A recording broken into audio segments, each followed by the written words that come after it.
Muy buenas tardes, queridos alumnos, ¿cómo están? Dios les bendiga. Espero que estén contando con el favor de Dios. Bienvenidos y bienvenidas sean a su clase de libros poéticos y o sapienciales. Eh, Estamos cursando la segunda clase de esta materia, así que bueno, pues bienvenidos y bienvenidas sean.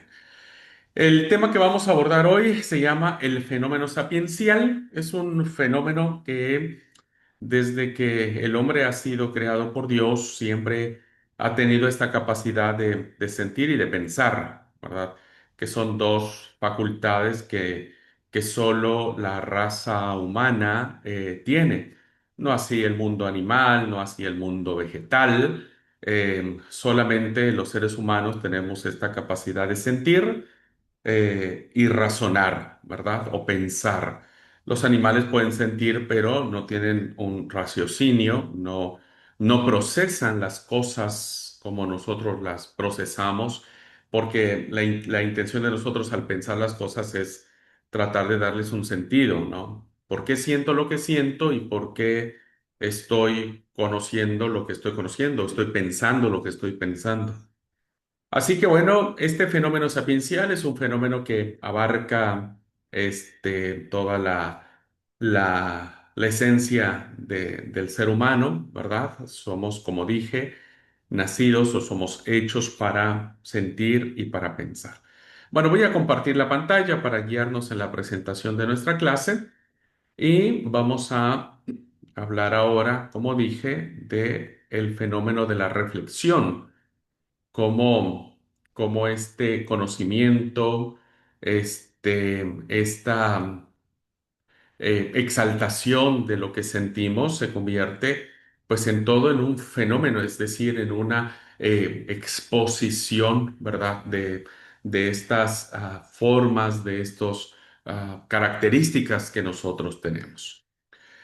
Bien, lo primero que tenemos que preguntarnos, ¿qué es un sabio? ¿Verdad? Esta es la primera pregunta.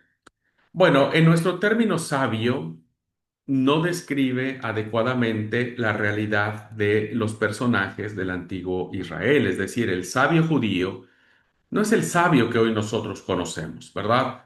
¿Por qué? Porque hoy una persona sabia se equipara a una persona inteligente, a una persona que tiene una licenciatura, una maestría, un doctorado, un postdoctorado, que tiene, se graduó con honores, que tiene reconocimientos mundiales, que ha escrito muchos libros, que es conferencista internacional. Entonces decimos, wow, ¿cómo sabe esa persona?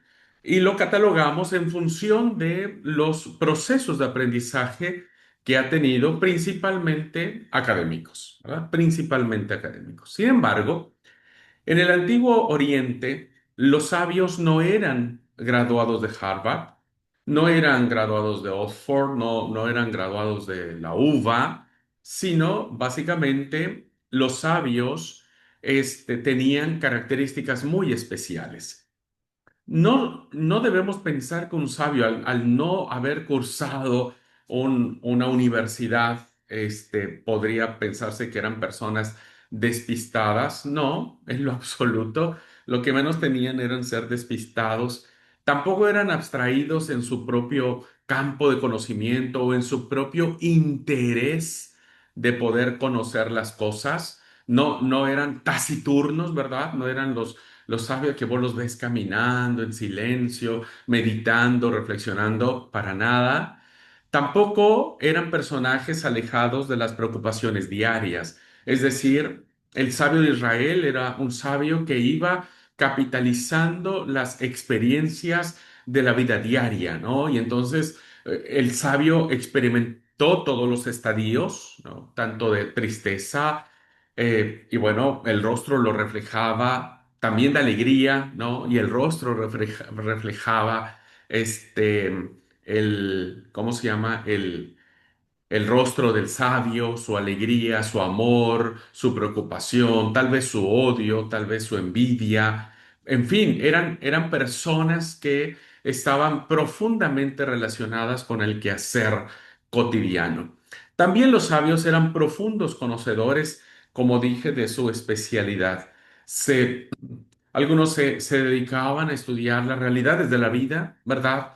Lo que tiene que ver con toda la idea que se tiene de vivir. Otros eran mucho más dados a mirar lo que sucedía en los ámbitos familiares, en los ámbitos de amistad, en los ámbitos judiciales.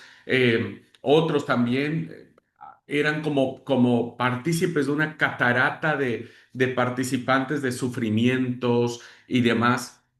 Y que bueno, eso provocó que ellos fueran como que diciendo, bueno, este es el área donde yo quiero profundizar porque pasan tales o cuales cosas.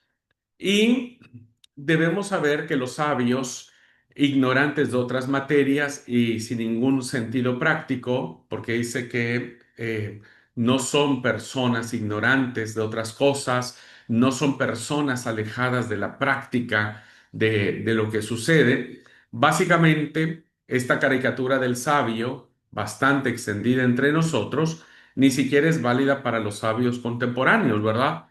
Hoy un sabio que nosotros conocemos, pues no es un taciturno, no está alejado, no sale a comer, no sale a divertirse, todo lo contrario, está inmerso en su propia dinámica, personal. Entonces, si todas estas características que pensamos de que los sabios son despistados, abstraídos, no se conectan con la realidad, ignoran un montón de cosas y sobre todo que no tienen una conexión con lo que sucede cotidianamente, bueno, pues si no funciona para un sabio moderno hoy, una persona inteligente, pues menos para los antiguos. Si bien es cierto hoy, los famosos nerds, ¿no? Lo que se les conoce, eran personajes que pasan todos los días en la biblioteca, no tienen mayor vida social. Pero bueno, eso es algo que ha pasado mucho de moda. Hoy no es así. Así que bueno, el concepto de sabios tiene que elevarse desde otra perspectiva, ¿verdad? Desde otra perspectiva. Entonces, vean cómo el sabio de Israel va a tener este tipo de características muy importantes. Bueno, en primer lugar, debemos saber que al hablar de los sabios de Israel, ¿verdad? Al hablar de los sabios de Israel, nos vamos a referir a un grupo de personas bastante heterogéneos, ¿verdad? No es un grupo, los sabios judíos no eran solo un grupo que dicen, bueno, nosotros somos los sabios y conocemos todo. No, los sabios tienen todas las características habidas y por haber. Hay sabios, ¿no es cierto?, que van a abarcar desde ser el educador, es decir, aquel que va a dar cátedra a alguno de sus alumnos, tendrá más la figura de maestro o de rabí. Habrá otros filósofos, ¿no?, que harán un diálogo, como una tipo diatriba de las situaciones que se viven en la vida, de lo que es el amor, el odio, como lo es el Eclesiastés. Tendrán figuras teológicas, ¿verdad? Una carga teológica muy profunda, como el libro de Job, en donde va a explorar las implicaciones que tiene el sufrimiento desde la perspectiva de Dios. Habrá otros sabios, ¿verdad?, que serán preceptores de los príncipes o de la nobleza, es decir, van a estar muy apegados al rey, ¿no? Por eso muchos de los proverbios están ligados al palacio.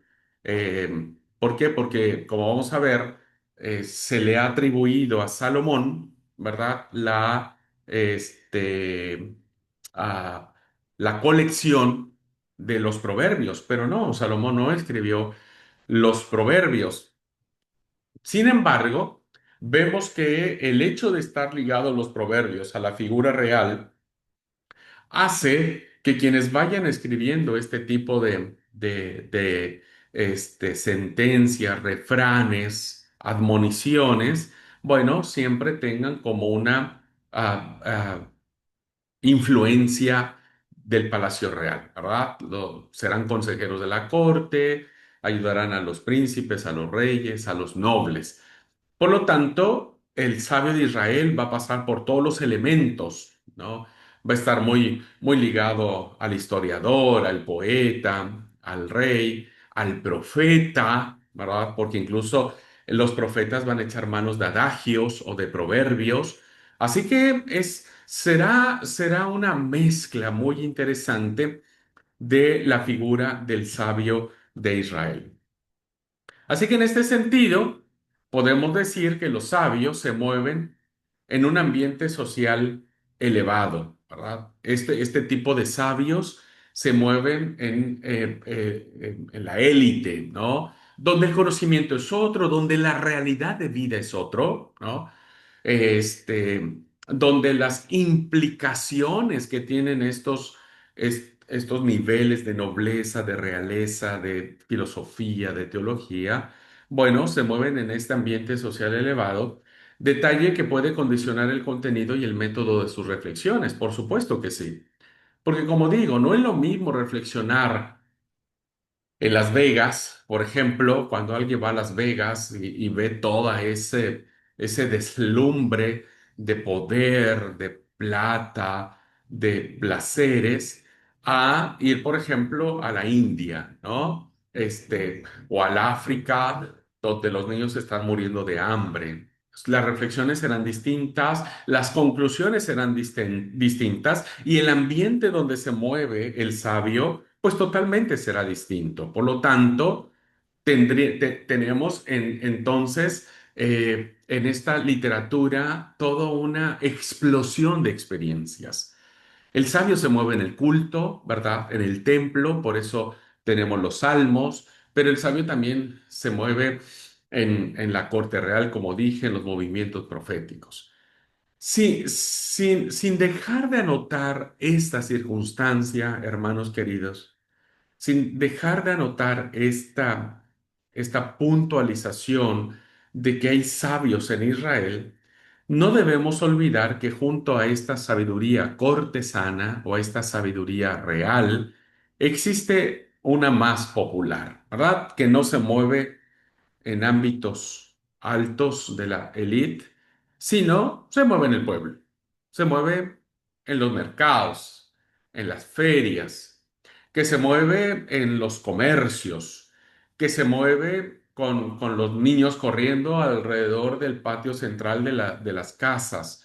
Una sabiduría de la familia, ¿no es cierto? Una sabiduría de amigos que se sientan a tomar algo alrededor de una fogata, etcétera. Bueno, también hay sabiduría ahí. Porque uno a veces pensaría que la sabiduría está en estos niveles altos. Es que yo curso un seminario y soy más sabio que quien no lo cursó. No, la sabiduría, insisto, no tiene que ver con la academia, sino tiene que ver con las lecciones que uno saca, que uno toma al momento de compartir, al momento de vivir, al momento de sentir. Por eso esta sabiduría popular será un simple producto de la observación.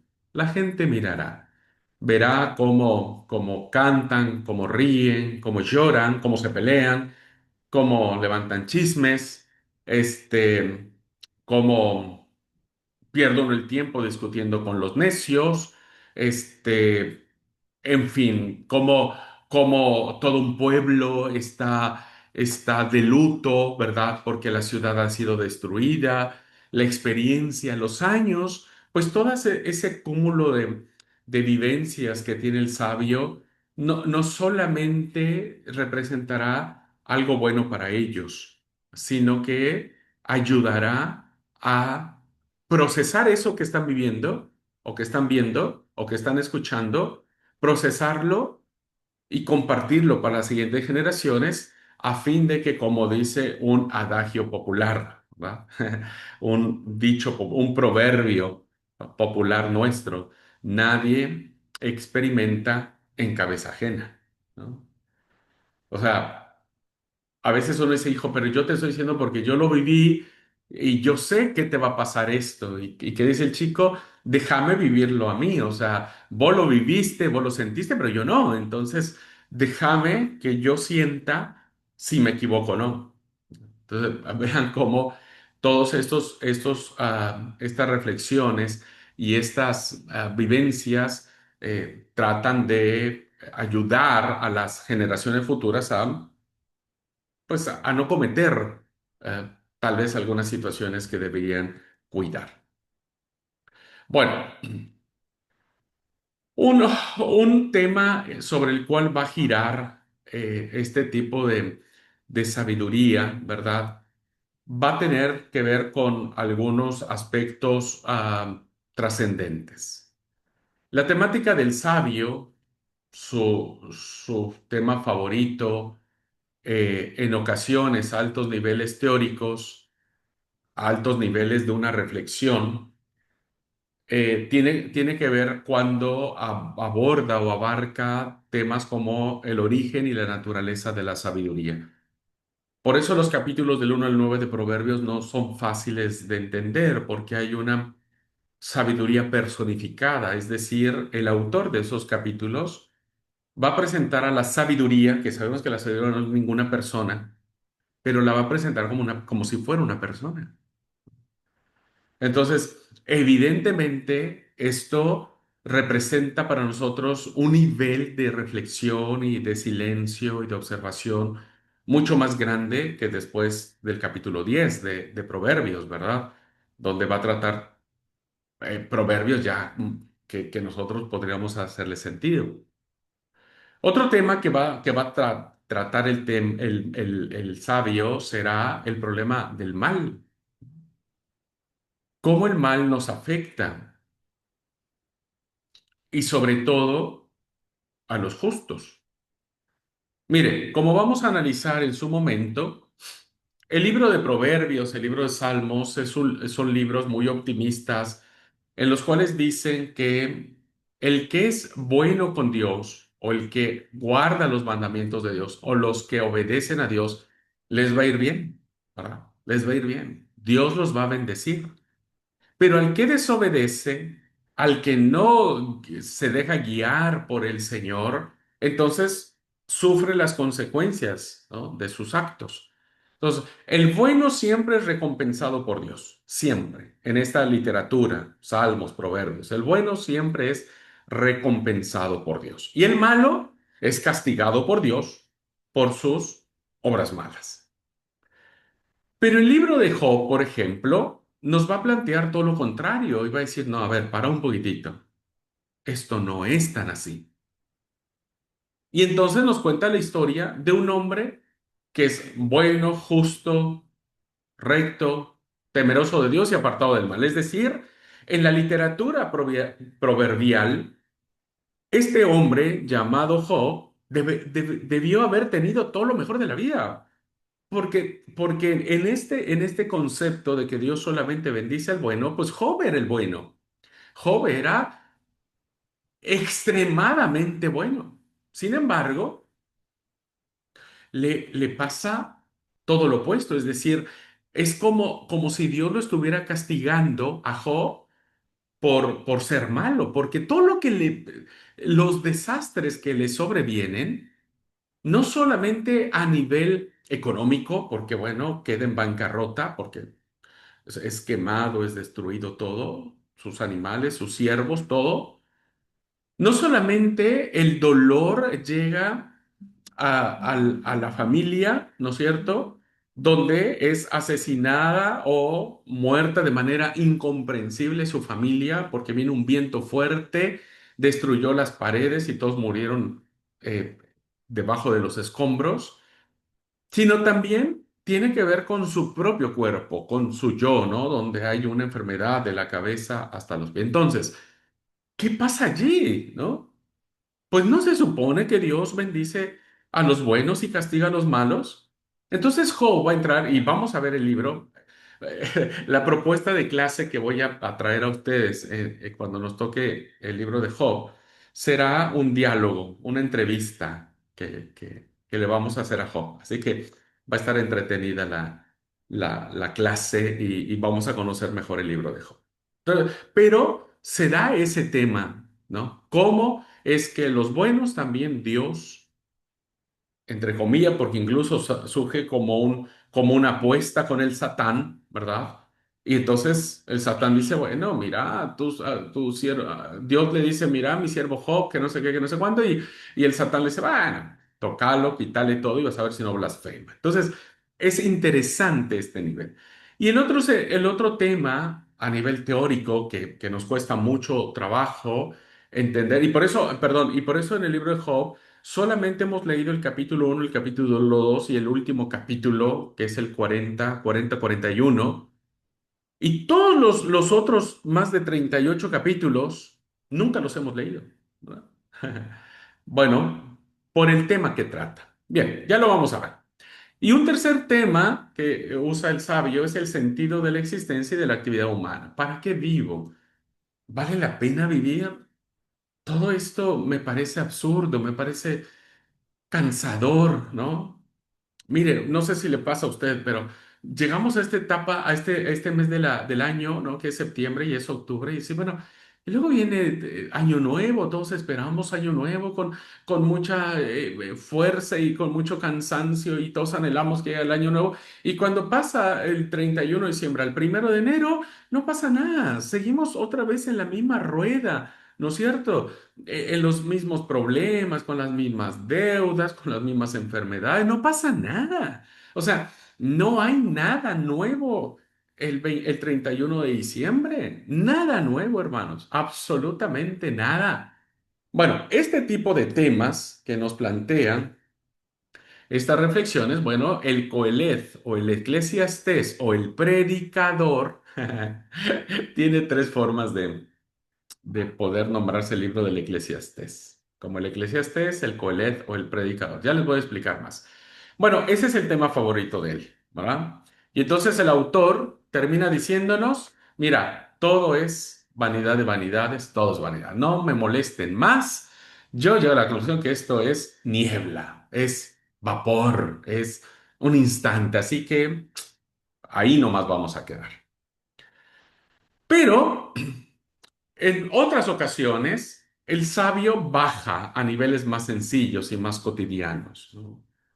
No se enfrasca en esos temas que sí son apasionantes, son muy interesantes, pero después se conecta ya más con lo terreno y va a hablar acerca de la amistad, ¿no? Lo importante que es ser amigo. En todo tiempo ama el amigo.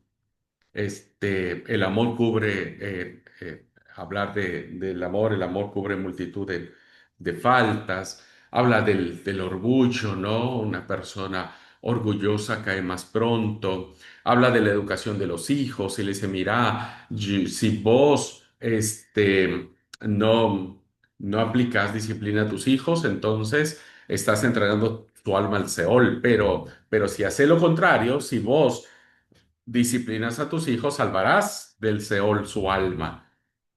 O sea, hay que educar a los hijos, ¿verdad? Hay que disciplinarlos, no hay que golpearlos, pero sí hay que disciplinarlos.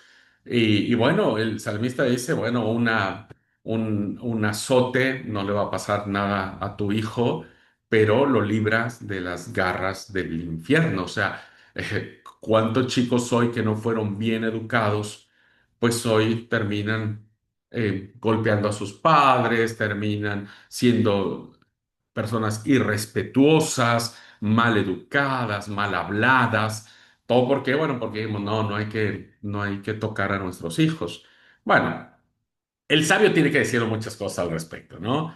Sobre la forma de gobierno, el dominio de sí mismo, dominar la lengua, el recto uso del dinero, de cómo encarar a un necio, de los chismes, que no es bueno, ¿no? Los chismes, pues los chismes dice que son como hojas de árbol que cuando viene un soplo muy grande esparce las hojas y ¿quién puede juntar ya las hojas? Pues nadie, lo mismo pasa con un chisme, ¿verdad? Cuando alguien tiene un chisme, nadie puede juntar las hojas. Así que bueno, son temas, ¿verdad? Que como dije, no solo tienen que ver con el pensar, sino también con el sentir, cómo nos sentimos ante todo esto. Y será en esa perspectiva en que los grandes temas que abordará Job, Proverbios, Salmos, Cantares y Lamentaciones, pues nos enseñarán.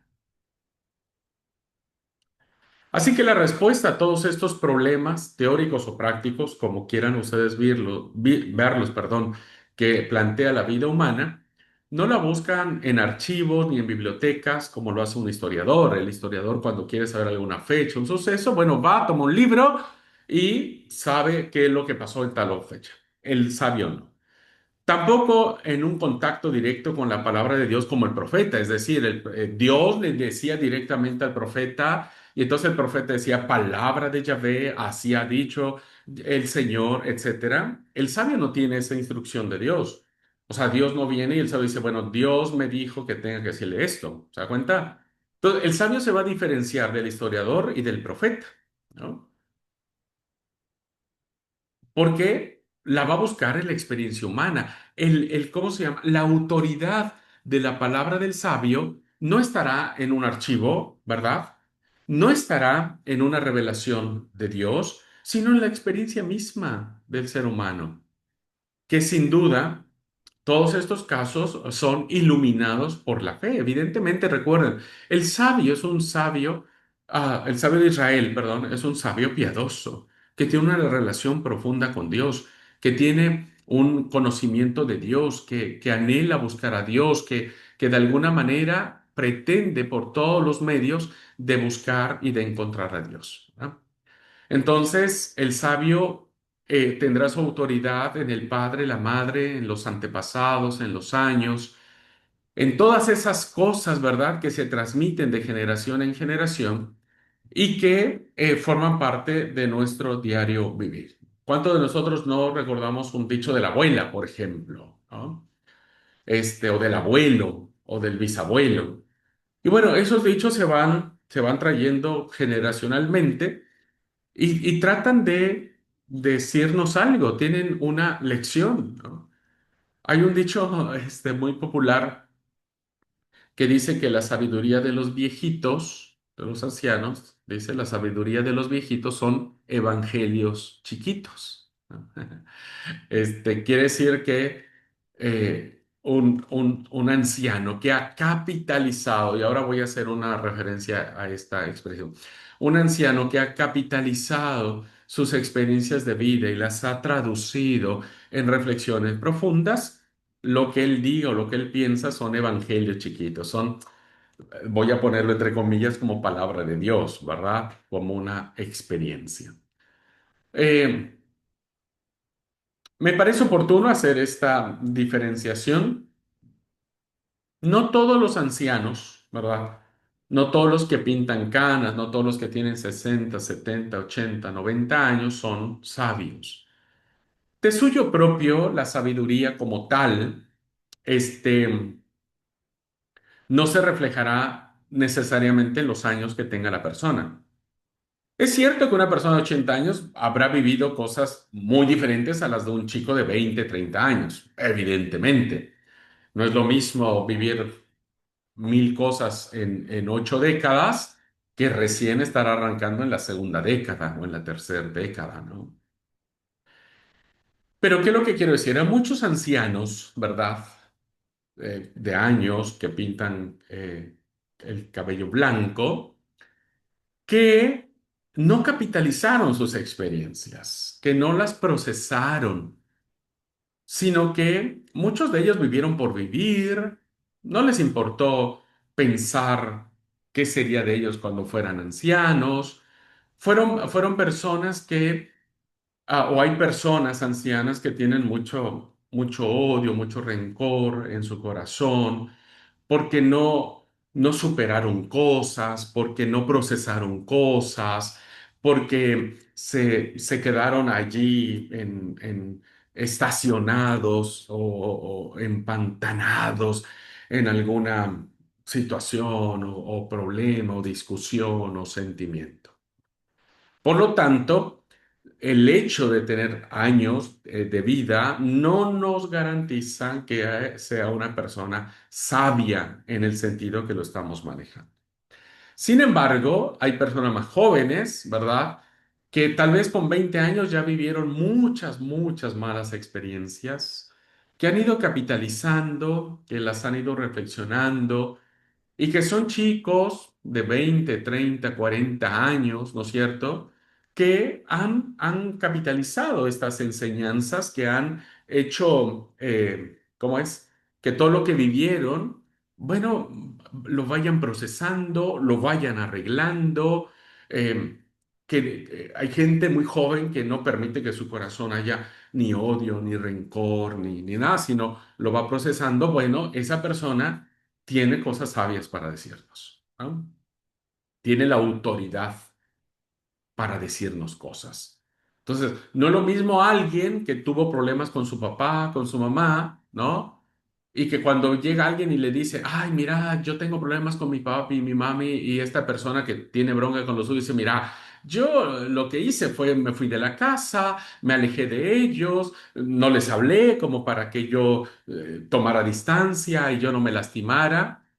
En vez de dar un buen consejo, está dando un mal consejo debido a su propia experiencia no resuelta. Pero si alguien que ha tenido problemas tuvo padres violentos, castradores, am, golpeadores, madres ausentes, en la medida en que uno va creciendo y uno va sanando con la ayuda de Dios y uno va reflexionando un montón de cosas, cuando alguien viene y te dice, che, mira, yo tengo problemas con mi papá, mi mamá, una persona sabia, espiritual, le va a decir, mira, ora al Señor, permite que tu corazón sane, reflexiona hasta dónde vos estás dispuesto a perdonar, no te pierdas a tus padres, tenlos presente contigo, ayúdales, cuida de ellos si podés. En fin, ¿se da cuenta? Las reacciones y las posturas son diferentes en la medida en que nosotros capitalizamos nuestras buenas y malas experiencias. ¿Ok? Entonces, en esa medida, nosotros capitalizamos nuestra sabiduría. ¿Ok? Bueno, el sabio, como dijimos, no dice oráculo del Señor o palabra de Yahvé, ¿no? Como el profeta decía. El profeta se basa en esta frase, lo vimos en clase de profetas. El sabio se contesta con un modesto, hijo mío, haz caso de mi experiencia, presta oído a mi inteligencia. Es decir, está apelando el padre a su hijo a su propia experiencia, a su propio conocimiento. Y está apelando a la conciencia de su hijo. No está pidiendo la intervención divina. No está diciendo, bueno, si no me haces caso, el monte Sinaí va a temblar. No. Solo dice, hijo mío, yo he vivido un poco más que vos, ¿verdad? Así que presta oído a mi inteligencia. No porque yo haya ido a Harvard, sino porque la vida me ha golpeado lo suficiente como para entender que debo vivir de otra forma. Ver entonces cómo en este pequeño proverbio hay dos reacciones. Una del padre, ¿verdad? El padre anhela que el hijo escuche. Y otra del hijo que se siente desafiado, conminado a escuchar al papá. Se siente en esa postura de decir, a ver, está en mí como hijo decidir si le hago caso a papá o no le hago caso a papá. ¿Vean? ¿Se dan cuenta? Este fenómeno, estas formas en que se desarrolla las actitudes de la vida, bueno, vienen producto de la reflexión de los sabios. O se conforma el sabio con otro proverbio que dice, hijo mío, guarda los consejos de tu padre, no rechaces las instrucciones de tu madre. Así que el padre apela a su propia autoridad. Insisto, el padre tal vez ni fue con un rabino famoso para aprender, tal vez un padre campesino, tal vez un padre obrero, ¿no es cierto? Una madre ama de casa, una madre que también ayuda a ordeñar las vacas. Bueno, más allá de lo que esto podría representar, Es la experiencia en la que se funda la autoridad del sabio. Es su propia experiencia. Así que hoy nosotros podemos desarrollar principios de sabiduría espiritual cuando capitalizamos nuestras buenas y malas experiencias. Y nos volvemos necios si nosotros no aprendemos las lecciones que debemos afrontar, que debemos procesar, reflexionar para bien de nuestras vidas. Quien no hace, se convierte en un necio, ¿ok? Se convierte en un necio. Y eso es lo que hay que evitar. Bueno, también cuando hablamos de la sabiduría, este fenómeno sapiencial, pues no se trata de una palabra que viene sobre ellos, como Amós o Jeremías. Es decir, la palabra profética venía así como un éxtasis, como un rayo, lo oímos en profeta, ¿no es cierto? Una visión, un sueño, una voz, en fin, varias formas tenía los profetas como para saber que lo que ellos estaban compartiendo venía directamente de Dios. No. Sin en cambio, tampoco es una simpleza el fenómeno sapiencial. No es una inocentada. El sabio no es trivial, ¿verdad? El sabio no es superficial. El sabio hace un duro esfuerzo de observación y de reflexión. Está como la historia que nos cuenta el libro de Proverbios, ¿verdad? Cuando dice el sabio, yo un día estaba tranqui en mi casa, ¿viste? Y subí al terrado, al balcón de mi casa, un día caluroso, estaba bajando el sol, se estaba poniendo oscuro, y no sé cómo en eso me doy cuenta que entre la multitud que pasaba por mi calle, por la vereda, me di cuenta de un chico distinto, un chico que venía con cierto nervio, mirando para todos lados, como queriéndose esconder de algo o de alguien. Vi que venía presuroso, su rostro reflejaba ansiedad, reflejaba una necesidad de algo o de alguien. Dice el sabio, pero me dio mucha tristeza saber que fue directamente a la casa de la prostituta, ¿verdad? O a la casa de una mujer casada eh, para tener relaciones sexuales con ella. Y entonces el sabio dice, fue como paloma directo a las redes de los cazadores.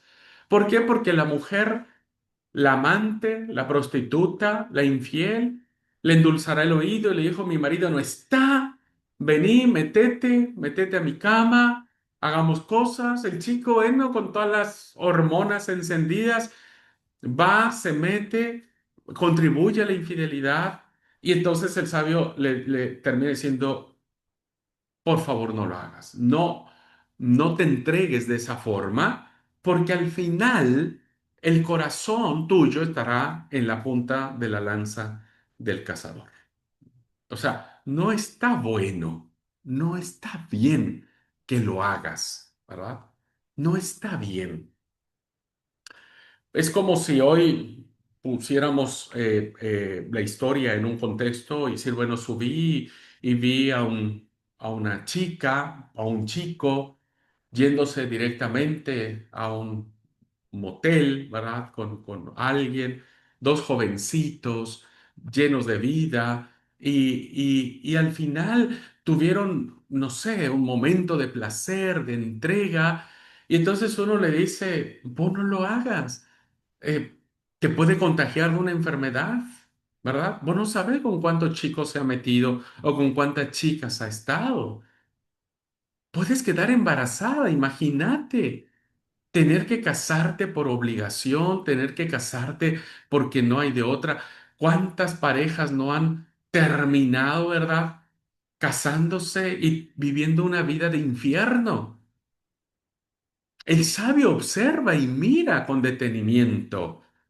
El chico hoy que dice, ah, a mí no me va a pasar. Esas son cosas antiguas, eso no es cierto. Le pasa a todos menos a mí. ¿Qué hace el sabio moderno? Pues solamente sonríe, porque así como ha dicho este chico o esta chica que no les va a pasar, lo mismo dijeron aquellos chicos que murieron de SIDA, tienen una enfermedad de transmisión sexual, están embarazadas, el chico no se hizo cargo, son madres solteras, o en el peor de los casos terminan casándose por obligación y viven una vida de infierno. Bueno, el sabio ve eso, el sabio ve mucho más allá, pero es un duro esfuerzo de observación y reflexión. Lo vemos claramente expresado en el Coelet, ¿verdad? O en el libro del predicador. Eclesiastés 12:9 dice, el predicador estudió, leyó, se informó, inventó, imaginó cosas debido a su experiencia y formuló muchos proverbios. Muchos de esos pequeños consejos que vienen acompañados de sabiduría, ¿verdad? De sabiduría. Así que eh, el sabio de Israel, estos textos bíblicos que tenemos, su autoridad canónica no está en la Torá, no está en las revelaciones proféticas, está en su propia experiencia. Y eso es muy lindo ver cómo Dios le da autoridad a la experiencia humana, ¿verdad? Y ahora, hoy, que aunque ya no escribimos texto bíblico, sí podemos decir, ¿no es cierto? Sí podemos decir que las experiencias buenas o malas que hemos tenido en la vida nos ayudan a entender mucho mejor el propósito de Dios. Experiencia de siglos y reflexión personal se unen en la persona y la tarea del sabio de Israel. Naturalmente no puede permanecer aislado de su época, de la cultura que lo rodea, de la problemática que surge de otros pueblos vecinos, tan cultos como Egipto, Babilonia, Grecia. No se puede aislar. Es el sabio, ¿verdad? Va a capitalizar no su propia experiencia, sino lo que él sabe que ha pasado durante el tiempo. Pero no puede vivir en una burbuja, no se puede encerrar en una cueva. Tiene que dialogar con otras culturas, tiene que estar conscientes de las problemáticas que hay en los otros pueblos, tiene que saber que hay sabios en Egipto, en Babilonia, en Grecia, los sumerios, los asirios, etcétera, los persas mismos, ¿verdad? Es decir, el sabio tiene que saber que no está solo. El sabio de Israel, digo, el sabio que escribió estos libros, o los sabios que escribieron estos libros que hoy vamos a estudiar, bueno, también está consciente que en otros lados hay sabiduría. Por eso cuando el autor del Eclesiástico es un libro apócrifo, ¿verdad? Como les dije en la clase de ayer, tenemos dos libros apócrifos que pertenecen a este género sapiencial, que es el Eclesiástico. eh, Dice que el sabio viaja por países extranjeros probando el bien y el mal de los hombres. Un tío mío decía, ya descansa él, pero él decía, viajar te hace culto, ¿verdad? Porque vives nuevas experiencias, porque aprendes nuevas cosas, porque reconoces circunstancias que en tu ciudad o en tu pueblo pues no conocen. Entonces, cuando uno viaja, uno tiene una fuente de experiencia y de conocimiento impresionante. Bendigo a Dios porque me ha permitido viajar un poco en algunos países y conocer otras formas, otras culturas, cómo conocen a Dios, cómo adoran a Dios, cómo lo alaban, cómo son las convivencias, sus formas de creer, en fin, bueno, a todos nos ayuda a capitalizar y más aquellos que nos gusta la observación. Así que el sabio va a dialogar con el mundo, como nosotros también dialogamos con el mundo. Pero si algo se fue imponiendo con toda evidencia en Israel es la idea de que toda sabiduría viene del Señor. Es decir, esto es lo que hará la diferencia entre la sabiduría de los babilonios, de los griegos, de los persas, etcétera, sino que esta sabiduría será producto de la experiencia de Dios, ¿no? De Dios procedía la que hizo famoso a Salomón. ¿Se acuerdan esa historia que se tiene? ¿No? ¿Qué le pidió Dios, qué le pidió Salomón a Dios? Sabiduría. Entonces, Dios se la concede y ese solo acto hace que la sabiduría se convierta en un don divino. Por eso el sabio de Israel, sobre todo en las últimas épocas, es un hombre profundamente religioso. No es cualquier persona que se subió al balcón y vio, sino es un hombre de fe, un hombre espiritual, un hombre que ha ido teniendo su propia experiencia de fe. Entonces, nosotros podemos hoy hacer sabiduría si tenemos una relación personal con Dios. El contacto con los libros sapienciales nos hace descubrir personajes muy diversos. Tenemos actores para todos los gustos, sabores y colores. Desde el anciano sensato y modesto en su enseñanza, el anciano que dicta los proverbios, hasta el anciano desencantado de la vida como el Coelet, ¿no? O el libro del Eclesiastés. El que dijo, ¿sabe qué? Estoy muy decepcionado de todo esto. Tenemos sabios optimistas y pesimistas, serenos y apasionados, hombres refinados, ¿verdad? Que se mueven en los círculos de las cortes reales y otros de escasa cultura, es decir, que no fueron a una escuela, pero que son personas muy sabias que van brotando a lo largo de las páginas de la historia, ¿verdad? O las páginas de estos libros poéticos y o sapienciales. Por eso, queridos amigos, encontramos sentencias como estas, que están ahí, que son palabras de Dios. Está el que sonríe irónicamente tras su gran descubrimiento, del que dice, más vale vivir en el rincón de la azotea, lo expliqué en la clase de ayer, que dentro de la casa con mujer pendenciera, que siempre te está retando, que todo está mal, que a cada rato te está taladrando. Dice, bueno, ¿sabe qué? Es mejor irme a la azotea y quedarme ahí quieto. Bueno, es la experiencia. O tenemos otro que formula con una sobriedad maravillosa, una sencillez profunda, apasionante, sencilla, pero increíblemente hermoso, que dice, también entre risas llora el corazón. Es decir, hay personas que uno los ve contentos, alegres, que todo está bien, pero también saben llorar, ¿verdad? Solo que no lo demuestran. También su corazón está triste, también su corazón está apachurrado, está cansado. Así que, por un lado, hay gente que ríe y uno dice, ah, qué linda esa persona. Se ve que siempre está contenta, pero bueno, eh, yo completaría este refrán con otro refrán popular que dice que nadie sabe lo que hay en el fondo de la olla, que solo el cucharón que entra hasta el fondo de ella, ¿no? Así que bueno, son estos proverbios que nos hacen pensar que son cosas lindas de la sabiduría. Bueno, ya para terminar esta clase, debemos saber que para captar más exactamente esta diversidad, es preciso tener en cuenta cómo evolucionó la sabiduría dentro de Israel, ¿verdad?